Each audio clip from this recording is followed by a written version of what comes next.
Hello and welcome to a new edition of TDOC Talks. I'm Faith Saifadine, Public Information Officer for the Middle Region. Today we're talking new laws with Legislative Liaison Tori Grimes. Thank you, Tori, for being here. Now let's get right into it. Okay. Lots of new laws went into effect on July 1st. Yes. So for someone like me and our viewers, break down some of the big ones and why they're important to Team TDOC. Sure. And one of the things that we do, and I do for legislative affairs activities, is we really track all the legislation that could in some way affect the department. And as you know, we're a broad agency. We do a whole lot of different things, and it's not just always criminal laws. It's things that affect our various units, our law enforcement units.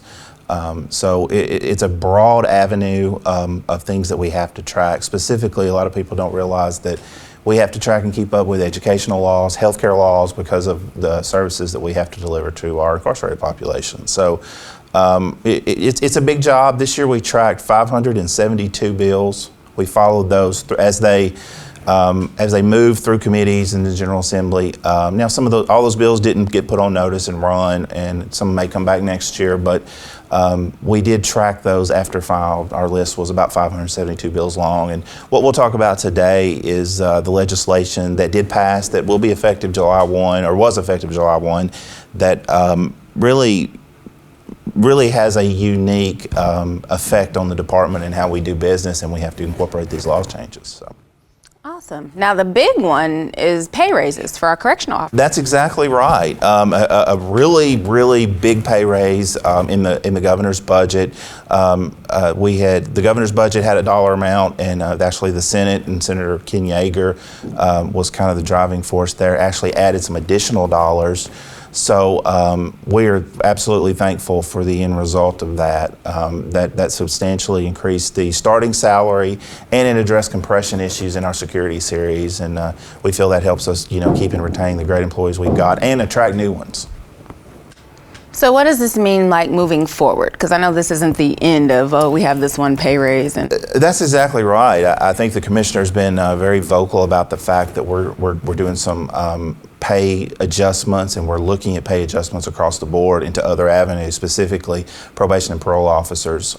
So I know that work is ongoing with staff members to figure out where that needs to be and what can get funded in the budget. But this is something we're looking forward to going forward, and I look forward to advocating for that with the General Assembly when they come back in January. Awesome. Thank you, Tori. Yes, ma'am. So what else should Team TDOC know? Well, I've got a list of really highlights. So like I said, there was a lot of bills we tracked. There's a whole lot more bills that touch the department, but we kind of have a list here of legislation that we think is probably has a really broad appeal that we really need to know about. And the first one, Public Chapter 218, it establishes the Governor's Office of Faith-Based and Community Initiatives. And I know that's still in its infancy, but given what we do with the volunteers in the prisons and the day reporting centers and probation and parole offices, volunteers and even the faith-based community are so vital to what we do for our offenders and having services available. And so it's going to be interesting to see how that's developed from the governor's office, and we're looking forward to being able to take part in that. The next one is a really important one as it relates to education. And this bill actually, it moved the incarcerated population into the Drive to 55 goal. If you remember the Drive to 55, it was 55% of the population have a post-secondary degree of some sort. So now the incarcerated populations in Tennessee are now part of that focused population. So I think that gives the department a little bit of guidance as it relates to ensuring our offenders, one, they've reached they've reached that high school equivalency. They've got that, and now we can move toward whether it be a vocational track, a higher ed track, or whatever. But now we've got a piece of the Drive to 55 for the state of Tennessee, and I know that our education folks are really excited about this possibility. It's going to be a lot of work, but they're really excited about the possibilities. So. That's a good one for the department, and we're certainly keeping an eye on the implementation. Another one as it relates to probation and parole officers and the duties that they do in the community is, and this is something that I've dealt with back when I was a regular legal staff member, and that is the General Assembly passed a piece of legislation that redefined how the state looks at an antique firearm. And what I mean is, generally, it's an antique firearm is a firearm that is it's a 19th century firearm, but generally it is a black powder musket, black powder revolvers, muzzle loaders, those type of firearms. And under federal law, they're considered antique firearms, but that's always been a problem for our probation and parole officers, or probation officers specifically in the community, because there was a disparity between federal law and state law. And because of that disparity, it led to some confusions, and I think this particular legislation, it gave the clarity that I know that the court system and the department needs as it relates to our supervision of those offenders. The next one I have on my list is about what medical review officers do in drug testing. There was a piece of legislation that was passed this year that basically capped the period of a prescription at 6 months. And this is really, this is vital for our folks to know about as it relates to those prescriptions and medication that can affect motor skills and and our responsibilities and what we have to do. So now if someone takes a prescription that is outdated, at this point, now it is codified in law that an outdated prescription is 6 months or older. I know we've had instances where that has come up. So this sets the tone of what the public policy is going to be in Tennessee. So I think that's really particular to some of the pain meds and that kind of thing that really affect motor skills. And we have folks that carry firearms and do a lot of things in the community. So we have to make sure that everyone is on the same page and we're all doing the right thing. And so that's an important piece of legislation that passed this year. Another one is that there was a change in correctional officers and being able to carry a handgun the same as a law enforcement officer.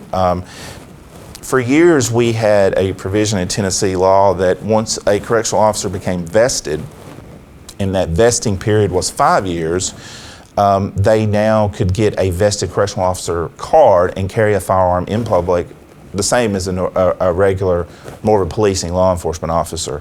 And this piece of legislation this year changed that. It changed the vesting period really to be 1 year. And that basically upon the officer being trained and reaching their probationary and completing their probationary period. Now we're still working out some of the details on implementation, but that is something that I know our staff is interested in. We've had a lot of people ask about that piece of legislation, and just wanted everybody to know that we're working on some of the fine details of the implementation, but we expect to have some direction pretty soon. And then I've got a couple more here that are really big pieces of legislation. The first one relates to sentence calculation. And if you don't know, all felony sentences in Tennessee are calculated by the department. That is a statutory requirement. But this one piece of legislation, it essentially did two things, and only one of which really applies to the department, but I'll mention the second thing. And if an offender is convicted of a violent offense against a person, the sentence reduction credits cannot be applied to reduce the initial release eligibility date. Now, that's a big deal because that initial release eligibility date is usually when that offender has their initial parole hearing. And the General Assembly has decided that it sets that minimum time to serve before a hearing can occur. So I know that's something that our folks in sentence management have implemented as far as what they do in sentence calculation. But there was another piece that I thought was very interesting of this piece of legislation, and that was that if an offender was serving a Class E or Class D nonviolent offense, that there is a presumption that offender is eligible or shall be released on parole upon releasing their release eligibility date. And it kind of turned that presumption from being a discretionary to the parole board having to overcome that presumption. So that's interesting, and I know it's very, very new at this point. So seeing how this shakes out and what legislation that may be driven by this law next year is going to be something that we're certainly going to watch, because it's going to be very important to what we do. Yeah, that's really good, because we actually get a lot of inquiries about sentence Yes. management and people wanting to know. So Yes. that's a good one. Another bill that passed this year, and I think this really would help the department in ensuring its offenders are ready to be released and go home. But this piece of legislation allowed an offender that may have not completed a course of study, like a vocational course of study, to use the credit that they attained. Like, for example, they completed half carpentry course but did not complete all of it. They can actually still use that credit at an outside institution, and now that outside institution has to accept that partial credit. This gets that offender, it keeps the offender from having to start again, but it also gets them closer to that occupational license. And that's really, in speaking with the sponsor of legislation, that was really the intent, is let's make it easier. Let's not have people have to go back and start again to try to attain their occupational license. So that's an interesting piece of legislation that we're really looking forward to, and I think that's a really good marketing tool for to at least convince our inmate population to take part in this programming, because we truly are preparing them to release. And then the final two that I would like to talk about are, one, as it relates to judicial commitments. And as we all know, there's some instances where the mental health of an inmate may be at a point where it could potentially be a danger to themselves or society to be released upon expiration of their sentence. And that's usually when the department's legal section gets involved, and we look to the courts to maybe begin a judicial commitment proceeding. This piece of legislation essentially really codified what the department had been doing by policy. And it requires, of course, notice to the district attorney, the prosecuting district attorney, notice to all those involved. And we don't have to do a lot of these, but we did work with mental health in order to get the fine details worked out. And the Department of Mental Health and Substance Abuse Services has always been a great partner to work with us on these issues. But it is an important piece of legislation, because when the General Assembly looked at this matter, they said, we think this is how this should occur. And it was really nice to say, well, you know what, the department, we've been doing that. That's our policy. That's how we've been accomplishing this. So it's always good to see that, we're ahead of the game when it comes to that sort of thing. And then the final piece of legislation I'd like to talk about is the introduction of contraband, specifically cell phones. The bill actually changed the introduction of a cell phone into a correctional facility from a Class E felony to now a Class D felony. And that gives the prosecutorial authorities a little bit harder hammer, for lack of a better word, to really address those criminal acts of the introducing of a cell phone into a correctional facility. This piece of legislation passed this year unanimously, and we're really appreciative of that, because that helps our law enforcement and our interdiction folks do their job and do their jobs a little bit better. And hopefully it will get to the point of we can actually deter people from taking that action of attempting to introduce a cell phone into a correctional facility, because we all know that's how dangerous that can be in a correctional environment.